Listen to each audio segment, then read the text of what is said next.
Hey everyone, my name is Corey Campbell, and I'm a platform specialist on the Android Enterprise business team. With the advanced security model and features available with Android Enterprise, device admin has long been considered a legacy management approach.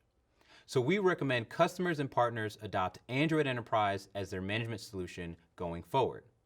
To support this transition and focus our resources towards Android's current management features, we'll be deprecating device admin for enterprise use, starting in the Android 9 Pie release, and remove these functions in the next version of Android.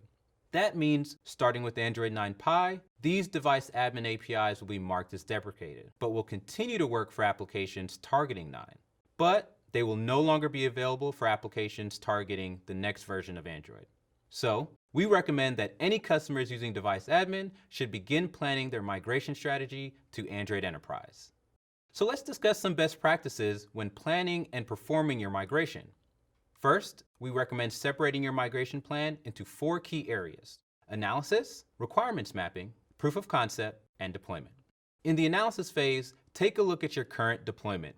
Document any policies you're currently using through device admin and create a device inventory, paying particular attention to what OS version each device is running and which devices would likely be updated to Android's 2019 release. Create documentation for your current use cases and any use cases that could not be previously handled by device admin. The goal in this analysis phase is to create a document that provides enough information to understand which features need to be implemented in Android Enterprise.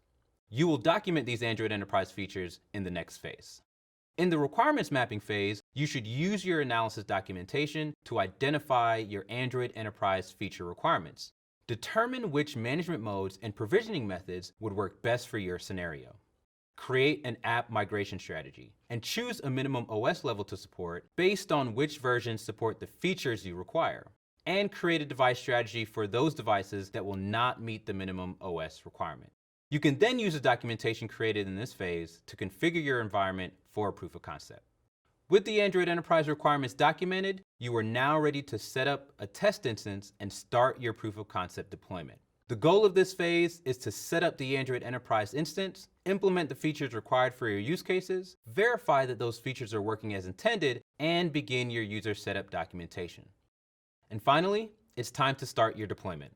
In this phase, you'll need to select your rollout strategy and establish your use case deployment order.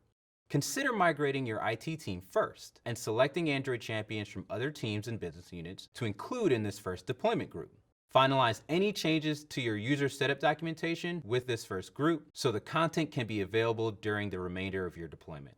Major mobility transitions are typically a large and important undertaking, but we know that the needs of companies will be better served with the modern capabilities of Android Enterprise. To make this transition as smooth as possible, we recommend starting now to avoid any surprises. Work with your EMM vendor to develop a plan for your migration and create detailed user documentation to help users through the process of getting their devices enrolled and configured. For more detailed information on migration best practices, please visit our website. Thanks for watching.